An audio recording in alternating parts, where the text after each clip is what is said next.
Jury convicts the shooter who injured a tourist and killed a Bourbon Street bartender when the bullet went through the wall of the business. Natasha Robin is live at criminal court with the latest.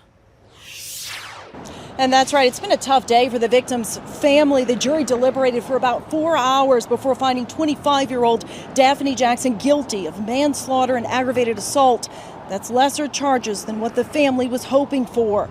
Jackson fired a gun on Bourbon Street after an altercation with another group of people on March 20th of last year. One bullet struck a 21-year-old tourist. Another bullet pierced the wall of Cat's Meow and struck 46-year-old Spencer Hudson in the chest. He was bartending that night and died inside the bar as his co-workers tried to help him.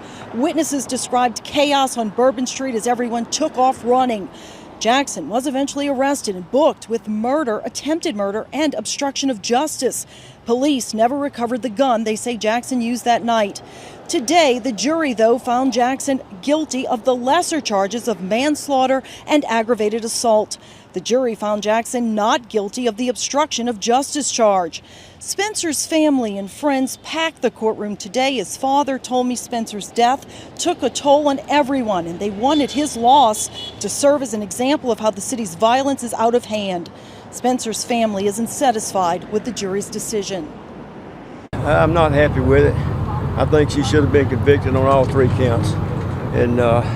But I was told in there that she could still get a severe punishment out of it, so hopefully that'll be the case.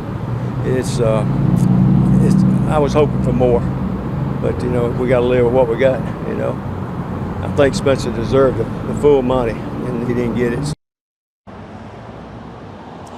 Jackson now faces up to 40 years in prison for manslaughter and aggravated assault. The judge will make a decision just how much time Jackson will receive. The sentencing in this case is set for November 2nd. At Criminal District Court, Natasha Robin, Fox 8, Local First.